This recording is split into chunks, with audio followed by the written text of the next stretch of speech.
മെച്ചപ്പെട്ട വില ലഭിക്കുമ്പോഴും രോഗബാധയും തൊഴിലാളിക്ഷേമവും ഇടുക്കിയിലെ ഏലം കർഷകർക്ക് തിരിച്ചടിയാകുന്നു. ജലസേചന സംവിധാനം ഇല്ലാതെ ചെടികൾ കരിഞ്ഞുണങ്ങുന്നത് ഏലം കൃഷിക്ക് വെല്ലുവിളിയാണ്. നിലവിൽ 1 കിലോ ഏലത്തിന് ശരാശരി 2500 രൂപ വരെ വില കർഷകർക്ക് ലഭിക്കുന്നു. ഭേദപ്പെട്ട ഉൽപാദനവും ഏലത്തിന് ലഭിക്കുന്നുണ്ട്. ഇതിനിടയിലാണ് രോഗബാധ ഏലം കൃഷിക്ക് തിരിച്ചടിയാകുന്നത്. മൊസൈക്ക്, പോളപൊളിച്ചിൽ തുടങ്ങിയ രോഗങ്ങളെ പ്രതിരോധിക്കാനാകാതെ ആശങ്കയിലാണ് കർഷകർ. ഉൽപാദനം താരതമ്യേന ശരാശരി ഉൽപാദനം ഉണ്ടെങ്കിലും വില ഇപ്പം മരുന്നിൻ്റെയും വളത്തിൻ്റെയും വില അനുസരിച്ച് നമുക്കത് കമ്പയർ ചെയ്യുമ്പോൾ വലിയ ലാഭകരമായിട്ട് ഇപ്പോഴത്തെ അവസ്ഥയിൽ നമുക്ക് മുന്നോട്ട് പോകാൻ കഴിയുന്നില്ല. എങ്കിലും ശരാശരി പിടിച്ചു നിൽക്കാമെന്ന് മാത്രമേ കഴിയുന്നുള്ളൂ. സ്ഥിരമായി തൊഴിലാളികളെ കിട്ടിയാൽ മാത്രമേ ഏലം കൃഷി നല്ല രീതിയിൽ മുൻപോട്ട് കൊണ്ടുപോകാനാകൂ. തൊഴിലാളി ക്ഷാമം ഏലം മേഖലയ്ക്ക് വലിയ തിരിച്ചടിയാണ് സൃഷ്ടിക്കുന്നത്. രൂക്ഷമാണ് തൊഴിലാളി ക്ഷാമവും.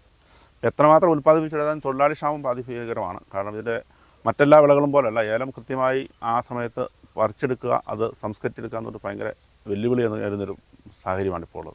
വേനലിന്റെ തുടക്കത്തിൽ തന്നെ ഏലച്ചെടികൾ കരിഞ്ഞുണങ്ങുന്നതും വലിയ പ്രതിസന്ധി സൃഷ്ടിക്കുന്നു. പച്ച വല വിരിച്ചാണ് പലരും ചെടികൾ സംരക്ഷിക്കുന്നത്. കാലാവസ്ഥാ വ്യതിയാനം മൂലം കൃഷി മുൻപോട്ട് കൊണ്ടുപോകാൻ കഴിയാതെ കർഷകർ ബുദ്ധിമുട്ടുകയാണ്. കൈരളി ന്യൂസ്, ഇടുക്കി.